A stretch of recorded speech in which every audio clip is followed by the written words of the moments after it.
السلام علیکم۔ بسم اللہ الرحمن الرحیم۔ حضرت لوط علیہ السلام کی قوم پر عذاب کیوں آیا؟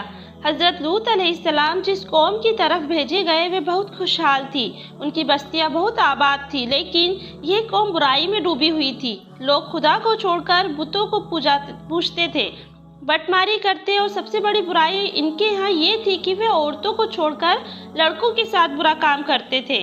کہا جاتا ہے اس بدفعلی کا بانی شیطان تھا۔ جب اس نے چاہا کہ قوم میں یہ برائی پھیلے تو اس نے ایک عجیب ترکیب سے کام لیا۔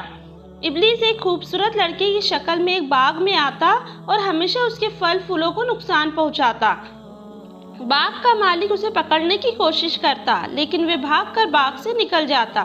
جب باغ کو بہت نقصان پہنچا اور باغ کا مالک پریشان ہو گیا تو ایک دن ابلیس نے کہا کہ اگر تو چاہتا ہے کہ میں باغ میں نہ آؤں تو میرے ساتھ یہ کام کر اور اپنے باغ کی طرف سے بے فکر ہو جا۔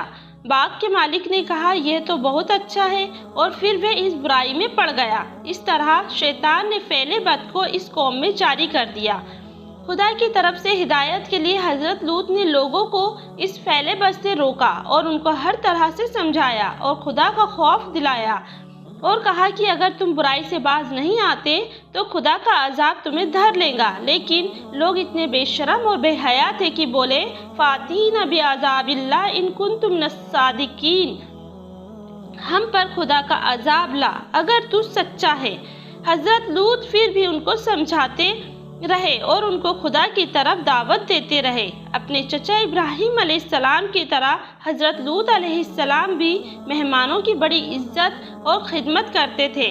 جب حضرت لوط کی قوم کی برائی حد سے زیادہ بڑھ گئی تو خدا نے اس قوم کو مٹا دینے کا فیصلہ کر لیا۔ کچھ فرشتے حسین اور خوبصورت لڑکوں کی شکل میں حضرت لوط علیہ السلام کے سامنے آئے۔ حضرت لوط علیہ السلام کو سخت پریشانی ہوئی کیونکہ وہ اپنی قوم کی عادت سے واقف تھے، اس لیے مہمانوں کے آنے سے بہت رنجیدہ ہوئے۔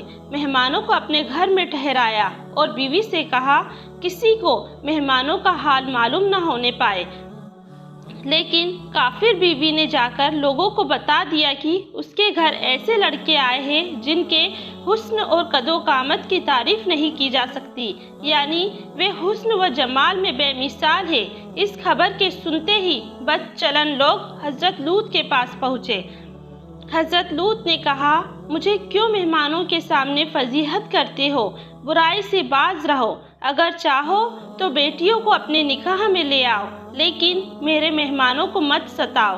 کافروں نے کہا تیری بیٹیوں سے ہمیں کوئی مطلب نہیں، اے لوط جو ہمارا ارادہ ہے تو اس کو تو خوب جانتا ہے۔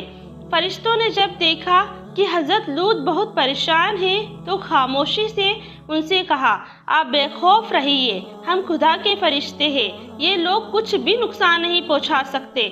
حضرت جبریل نے دروازے سے نکل کر اپنے پروں کی ہوا لوگوں کی آنکھوں میں لگائی، وہ اندھے ہو کر گرتے پڑتے گھروں کو بھاگے۔ حضرت لوط کو حکم ہوا کہ وہ بستی چھوڑ دے اور پیچھے لوٹ کر نہ دیکھے۔ حضرت لوط علیہ السلام کو اللہ تعالیٰ نے عذاب سے بچا لیا۔ حضرت لوط کی بیوی اور کافر قوم تباہ اور برباد ہو گئی۔ خدا نے بستی کو تلپٹ کر دیا۔